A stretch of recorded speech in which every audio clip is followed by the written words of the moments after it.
Welcome back to our YouTube channel, ladies and gentlemen.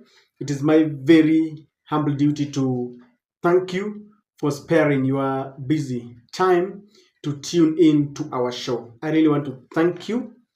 If you're watching us for the first time, allow me to request you to take a second or so to subscribe to our channel. Click the notification bell. This is the kind of support that we need from you. Help us share our videos and give this video a thumbs up. Thank you very much, ladies and gentlemen. William Ruto recently made some changes within the military ranks. And it seems that the Kenya Kwanza team wants to give William Ruto unnecessary mileage. The reason why people want to avoid the discussion around the changes within the military ranks is because the beginning of this was the death of General Ogolla, and people are still pained because that was mysterious. It has not been explained fully because it was surrounded by a lot of suspicion. I want us to look at what Ahmednasir is saying, and you will understand what I'm talking about. Ahmednasir is telling us that President William Samoei Ruto, by following the Tonje rules to the letter, has brought to end the mortal fear former presidents had of generals from the other tribes. Kibaki and Uhuru called all Kalenjin and Somali generals from the defense force and ensured none became chief of general staff. Moi did the same with Kikuyu generals. And Ahmednasir is sharing these posts from the nation. When William Ruto made the changes, there seemed to be a balancing act to fit or give the face of the nation. And the chief of general staff is Charles Kahariri, who is coming from the Kikuyu community. And then, for the first time, we had a female service commander by the name Fatuma Ahmed. She is the first female service commander, and I think that was a good thing. She's heading the Kenya Air Force. Then we have the Major General Paul Otieno, who is now the commander in the Kenya Navy, that is now from the Luo. Fatuma Ahmed is representing the Somali community, and that is why Ahmednasir is very happy. We have the Lieutenant General John Omenda, who was elevated yesterday and immediately appointed to the level of a Deputy Chief of Defense Forces. And of course, we have Lieutenant General David Tarus. For those who watched my analysis yesterday, David Tarus, by all means, is the next CDF because of the Tonje rule that ensures that the CDF will rotate and is now poised to become the next CDF. Now, Ahmed is trying to tell us that because we have a Somali community, a person from a Somali community now commanding the Air Force, a Luo community commanding the Kenya Navy, we have a Kalenjin community or someone from a Kalenjin community commanding the Kenya Army, and now someone from the Luo community for the first time is the Deputy Chief of General Staff. Now he says that with that, William Ruto allayed all the fears that the former presidents had about the generals. And I understand, like we have said over and over again, that Moi, when General Opande was about to take over as the new Chief of General Staff, was deployed to the UN peacekeeping mission. And I remember Uhuru Kenyatta, when Jeff Otieno was supposed to become the new CDF under the Tonje rule, because of the powers that they have been given under the KDF Act, decided to deploy Jeff Otieno as an ambassador to Egypt. And with that, I know this is what Ahmednasir is talking about. But Kenyans have really attacked Ahmednasir because is trying to revive a discussion that people don't want to get to, and he wants to give William Ruto unnecessary mileage. Number one, if you look at the post very carefully, you will realize that it is very systematic of this Kenya Kwanza team that over 2 years after the Kenya Kwanza team took over power, they still want to drag in Uhuru's name in every mess. Whether it is corruption in the country, when everything goes bad, the floods and the airport is leaking, you'll see them saying that the contractors that worked under Uhuru did a shoddy job. They don't want to own. They don't want to own up and realize that Uhuru is no longer in power. And I think it is very pathetic that more than almost 2 years down the line, after they took power, they still want to drag in a name of someone who left a legacy, because you can see for yourself between the two of them who worked better. And this should be condemned. I remember even Musalia Mudavadi, the chief cabinet secretary, once told them that let us stop this blame game. And we also want to remind Ahmednasir that the changes that were made followed what Uhuru had done. For example, when Uhuru elevated the late General Francis Ogolla to the level of a lieutenant general and appointed him the deputy KDF, because before that appointment, Ogolla was the commander at the Air Force. He elevated Omenda to become the Air Force commander. And that is why when the military council sat down and they were looking at names who should be promoted, Omenda was there. If Uhuru did not want to elevate Lieutenant General Omenda, he wouldn't have even made him he wouldn't have appointed him as the Air Force commander. So some of these things were done by Uhuru Kenyatta, whom they are now trying to condemn. If he was not placed, for example, they are now saying that Ruto loves the Luya community and that's why he made Omenda the deputy chief of general staff. It is Uhuru who made him, elevated him closer.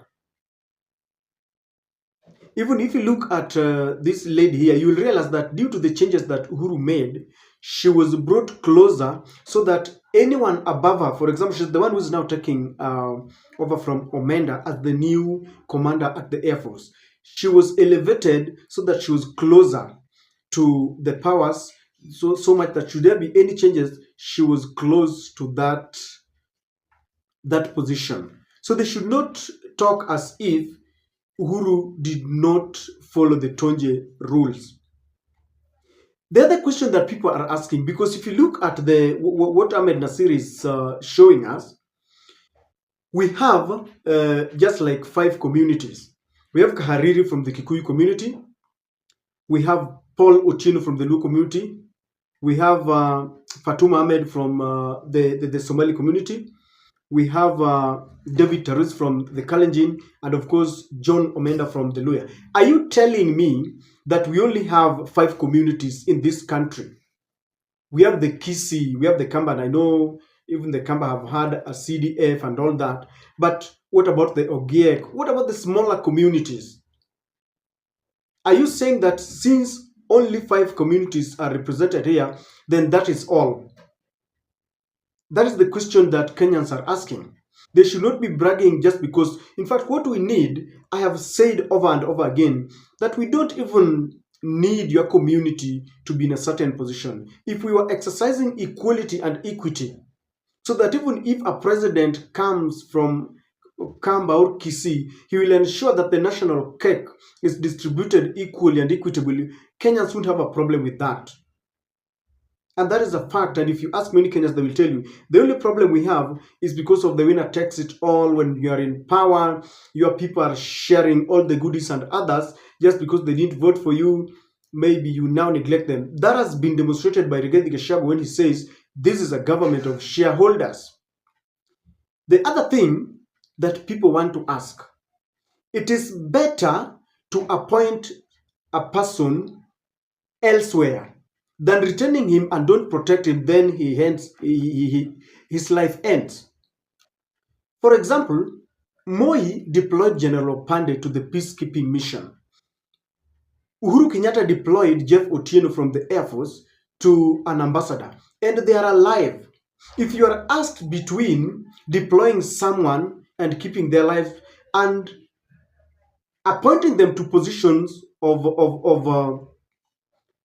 positions that are very lucrative, then less than 1 year they die. Because if you ask me, William Ruto would have terminated the contract of Ogolla when he had accused him of trying to overturn his rule, his victory, then appoint him somewhere. He would be alive today. Maybe he would be an ambassador somewhere. Than pretending to retain him in a position that you don't welcome, then you don't protect his life. Because the generals should be protected by the state. Martha Karua summarized it by saying that the country, the nation that General Ogolla protected, never protected him at the time of death. So if you ask me, Ahmednasir should not be bragging about appointing these people here. If you don't want someone, you better not appoint them. You better deploy them somewhere, but keep their lives. The family will be very happy. If you terminate my contract as a deputy CDF, then you deploy me somewhere, but I will still be with my family, they know I'm alive, than keeping me somewhere and people are happy that they have been appointed. Then after some times, I'm no more. I'm no more. So this is something that is neither here nor there.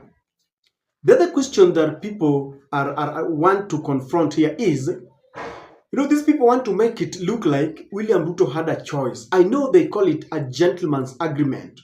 And the KDF Act allows the president, it gives the president powers to terminate their contract, to deploy them somewhere. I know that is there. But one thing that we should not pretend here is William Ruto must follow the footsteps of his predecessors. Because even if the KDF Act allows him to bypass the recommendation of the military council, because it is the military council that sits down and recommends all these names, he must follow the predecessors. Why? He has the liberty to bypass. But I said in my earlier videos, this will bring and breed bad blood between him and the generals, with the bad blood between him and the KDF. And there isn't anyone president who would want the relationship between him and the military to become worse. It must be cordial, because these are facts, that if you're not careful, these are the people who can overturn your government. It is happening in West Africa. So if you pretend that because of the KDF Act, you can bypass their recommendation and then you appoint one of your choice, I can assure you that this is one thing that William Ruto cannot do, because it can be the beginning of a disastrous relationship between him and the KDF. This is a ploy to campaign for William Ruto for 2027, because they want to make it as if William Ruto loves these people and that's why he has decided to give them these positions. All this became as a result of the military council. We should not overrate and now say that he had a choice of bypassing this and that is why. In fact, look at it very critically.